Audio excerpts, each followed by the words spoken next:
London Southend বিমানবন্দরে এক ভয়াবহ বিমান দুর্ঘটনায় ৪ জন নিহত হয়েছেন, যাদের মধ্যে একজন চিলির নার্স, একজন ইউরোপীয় মেডিক এবং ২ জন ডাচ পাইলট ছিলেন বলে ধারণা করা হচ্ছে। ঘটনাটি ঘটে রোববার বিকেলে, যখন একটি ছোট বিমানে ব্রিজক্রাফট B200 করে তারা একজন রোগীকে ব্রিটেনে পৌঁছে দিয়ে নেদারল্যান্ডসের লেলিস্টারে ফিরে যাচ্ছিলেন। উড্ডয়নের কিছুক্ষণের মধ্যেই বিমানটি হঠাৎ করেই আগুনের গোলায় পরিণত হয়ে গলফ কোর্সে বিধ্বস্ত হয়।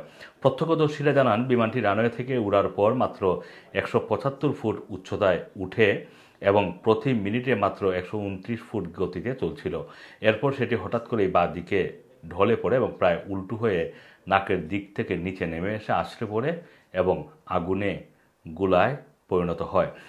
দুর্ঘটনার সময় ভয়াবহ দৃশ্য ২০ বছর বয়সী সানি কুক দেখেছেন, যিনি সাউথেন্ডের হলিডে ইন হোটেলে অবস্থান করছিলেন। তিনি বলেন, তিনি প্রথমে ভেবেছেন যে গরমে ঘাসে আগুন লেগেছে, কিন্তু পরে ধোঁয়ার মধ্যে বিমানটির ধ্বংসাবশেষ দেখে তিনি হতভম্ব হয়ে যান।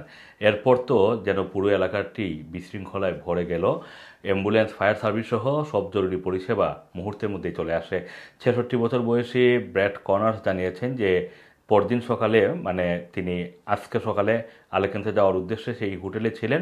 তিনি জানালার বাইরে তাকিয়ে সব দেখছেন। খুবই কষ্টদায়ক একটি ঘটনা। বিমান দুর্ঘটনার চিত্র বাস্তবে দেখা খুবই মর্মান্তিক। মেট্রো জানায়, নিহতদের মধ্যে ছিলেন একজন চিলিয়ান নার্স, একজন ইউরোপীয় মেডিক এবং ২ জন ডাচ পাইলট। তারা সবাই একটি মেডিকেল মিশনে ছিলেন বলে ধারণা করা হচ্ছে। বিমানটিতে রোগী পরিবহনের জন্য চিকিৎসা ব্যবস্থা ছিল, তবে দুর্ঘটনার সময় কোনো রোগী ছিলেন কিনা সেটা নিশ্চিত করেনি কর্তৃপক্ষ। বিমানটি পরিচালনা করছিল ডাচ কোম্পানি, যেটি মূলত চিকিৎসা পরিবহন, অঙ্গ প্রতিস্থাপন ফ্লাইট এবং প্রাইভেট চার্টার ফ্লাইটের জন্য বিশেষজ্ঞ। ৪০ বছর বয়সী জন জনসন বলছেন যে তিনি এবং তার পরিবার বিমান দেখছিলেন। এই বিমানটি তাদের পাশ দিয়ে রানের দিকে যাচ্ছিল। তারা পাইলটের দিকে হাত নাড়লেন, পাইলটও তাদের দিকে হাত নেড়ে উত্তর দিয়েছেন, কিন্তু উড়ার কয়েক সেকেন্ডের মধ্যেই বিমানটি বাঁ দিকে হেলে পড়ে, তারপর যেন উল্টে গিয়ে মাটিতে আছড়ে পড়ে আগুনেই জ্বলে উঠে।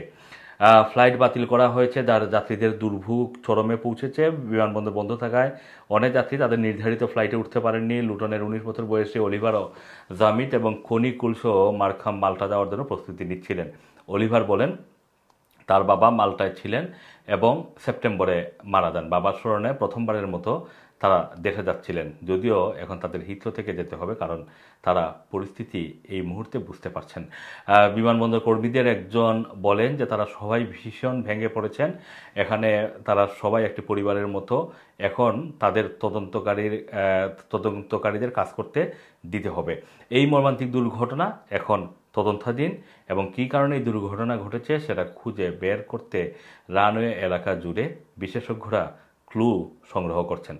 Assam Masum, Rana TV, London.